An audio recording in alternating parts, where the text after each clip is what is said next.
역대상 6장 말씀입니다. 역대상 6장은 레위 지파의 족보를 기록하고 있습니다. 레위 지파 한 지파에 대해서 상당히 많은 내용이 기록되어 있습니다.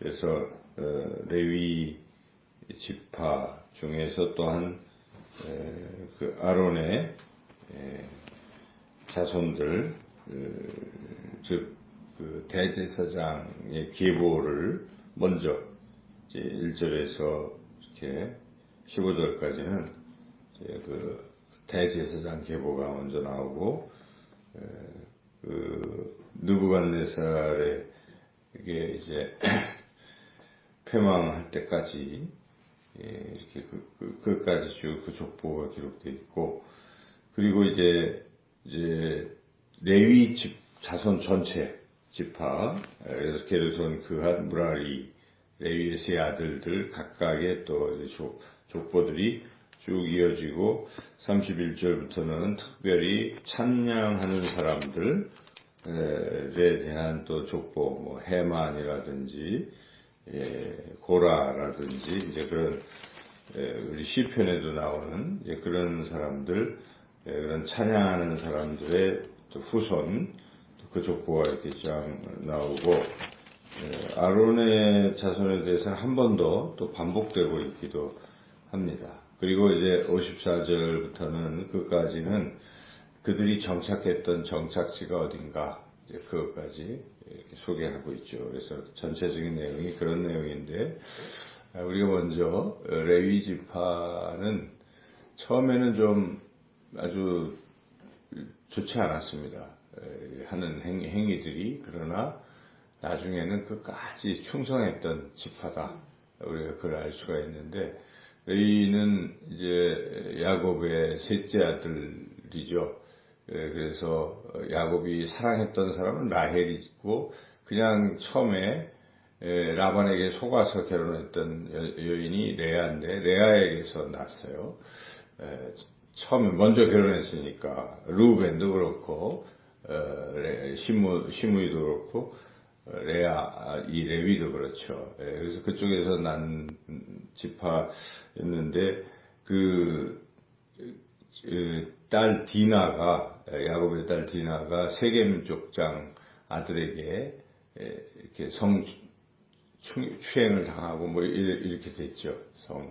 폭행을 당하고, 그래서 그것을 이제 보복하겠다고 그때 나선 사람들이 시므이와 이 레위입니다. 그래서 잔인하게 상대방을 속여서 할례를 주게 한 후에 모든 족속을 다 진멸해 버렸죠. 그때 하나님께서 그런 방법을 옳게 여기지 아니하셨고, 거기에 대해서 야곱이 그 아들들을 이렇게 저주하기도 했어요. 그래서 시작이 좀 안 좋았습니다, 레위 지파가. 하지만은 레위 지파는 점점 하나님께 헌신하고 충성하고 봉사하는 이제 그런 삶을 살았습니다. 그래서 이 모세가 이스라엘 백성을 이제 애굽에서 탈출해서 이렇게 인도하는 과정에 이스라엘 백성 전체가 반역을 꾀하고, 특히 이제 모세가 십계명 받으러 간 사이에 이렇게 막 금송아지를 만들어 놓고 그런 잘못을 범했죠. 그래서 근데 그때 그 잘못에 대해서 모세 편에 섰던 지파가 레위 지파입니다. 그래서 레위 지파가 모세 편에 서서 다른 잘못된 것들을 척결하는 그 일을 시작을 했죠. 그래서 그때 레위 지파가 이제 그런 일을 했고, 그러면서 이제 하나님의 축복 속에서 레위 지파가 하나님의 일을 맡게 되었습니다. 그래서 여기에 쭉 언급된 이 사람들이 대제사장 계열도 있고, 레위 지파는 또 성전에 여러 가지 기구들을 맡아서 한다든지, 또 아까 그 찬양대를 한다든지 등등 이렇게 이제 하나님 위해서 헌신을 했고, 끝까지 헌신을 했습니다. 그리고 이들은 희생을 했던 것이죠. 그래서 다른 지파들은 땅을 다 받아가지고 땅도 있고 농사도 짓고 하면서 나름 소득도 얻고 그냥 그렇게 물질적인 부여를 누리고 살았다면, 레위 지파는 일단 이 정착지를 보시면 알겠지만은 어떻습니까? 12지파에 흩어져서 사는 것입니다. 같이 이렇게 가족들이 같이 살아야 되는데 이스라엘 다른 12지파를 위해서 그들에게 하나님의 말씀을 가르치고 또 그들의 죄를 하나님 앞에 이렇게 또 해서 속죄시키는 그런 제사를 집례하고 하는 등 이런 일을 감당하기 위해서 각 전국으로 흩어져 있는 거죠. 레위 지파는.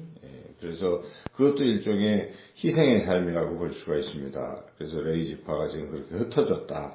그런 얘기가 뒤에 나오는 것이고, 그래서 그리고 끝까지 이 바벨론 포로로 갈 때까지도 레위 지파는 여전히 이제 충성을 다 했고, 그래서 지금 이 역대상, 역대하의 기록 목적은 바벨론 포로에서 이제 돌아와서 기록된 것이기 때문에 그때 당시 에스라가 이렇게 어찌 보면 종교 개혁하듯이 이런 것을 하면서 이것을 기록했을 때 가장 또 중요하게 생각했던 것이 성전을 재건하고 또 성전의 그 기능들 거기에 종사하는 레위 지파에 하는 일들을 회복시킴으로써 이스라엘 백성이 더 하나님께 가까이 나아가게 하는 이제 그런 일을 감당하게 했죠. 그때 레위 지파가 또 쭉 돌아오는 것도 명단도 기록되고 합니다. 이 역대상에서도 23장에 가면 레위 지파의 족보 이런 얘기가 다시 한번 또 반복되기도 합니다. 그만큼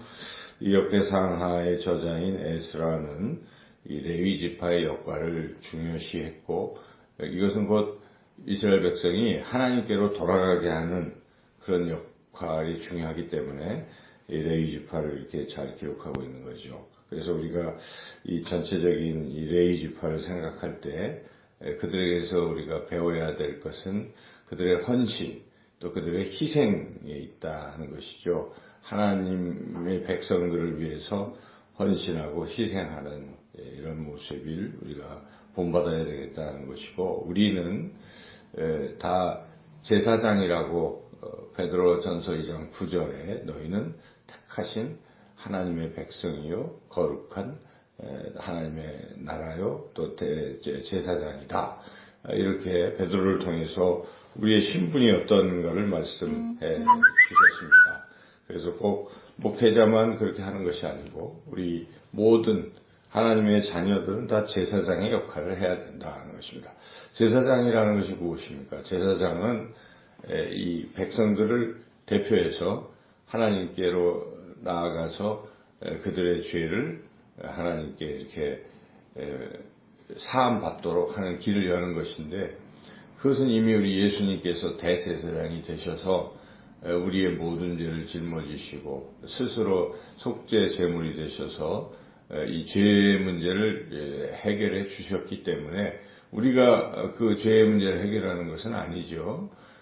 마치 카톨릭에서는 신부가 이렇게 고해성사 같은 거 해가지고 자기네들이 하는 것처럼 하지만 그건 아니에요. 우리의 죄사함은 우리와 예수님을 통한 하나님과의 관계에 있기 때문에 우리 누구라든지 이 죄사함은 예수님을 통해서 죄사함을 받는 것인데 그렇다면 제사장의 역할을 하는 우리 성도들의 그런 오늘날의 역할은 무엇이겠습니까? 그것은 이러한 아직도 믿지 않는 이들을 하나님께 인도하는 거예요. 전도하는 거예요. 그러면 예수님을 통해서 그들이 죄사함을 받고 하나님의 자녀 백성이 되게 하는 거니까 오늘날 우리의 역할은 이 레위 지파의 역할은 전도하는 것이다. 우리가 그래서 그런 사명을 잘 감당해야 되겠다는 것이고 또한 이 레위 지파는 흩어져 있으면서 그 백성들에게 또 한 것이 백성들을 축복하는 일 또 백성들에게 하나님의 말씀을 가르치는 일을 레위 지파가 사실은 했죠. 그래서 우리가 민수기 6장에 보면은 이 아론의 또 이 대제사장들이 축복하는 하나님 축복하라고 하는 그런 그 역할을 맡겼기 때문에 우리가 제사장이라는 것은 사람들을 축복하는 일을 하는 것입니다. 우리가 누구를 만나도 축복하는 말을 해야 돼요. 하나님께서 당신을 사랑하시고 당신을 보호하시고 당신에게 필요한 것들을 채워주시기를 축복합니다 하는 이런 축복의 말을 자꾸 해야죠.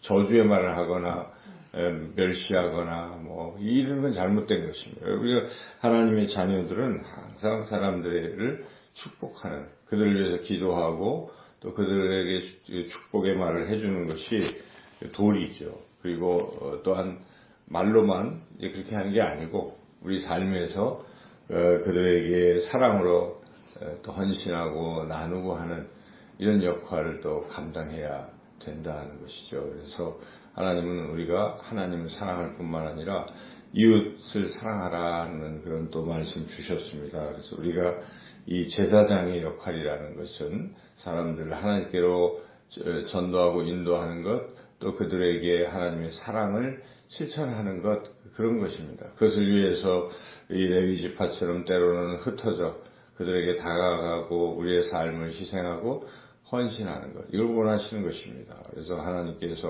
12지파 중에 특별히 레위 지파를 구별해서 그렇게 하나님의 일을 맡기시고 또 하신 그런 것처럼 오늘날 많은 세상의 사람들 가운데 우리를 먼저 택하셔서 하나님의 자녀 삼아주시고 우리에게 화목하게 하는 직책을 주신 것입니다. 그래서 우리가 이 일을 하나님 앞에 가는 그날까지 충성되이 끝까지 잘 감당해야 한다는 것을 오늘 역대상 6장 말씀 통해서 깨닫습니다. 오늘도 이 사명을 잘 감당하며 살아가시기를 주님의 이름으로 축원합니다.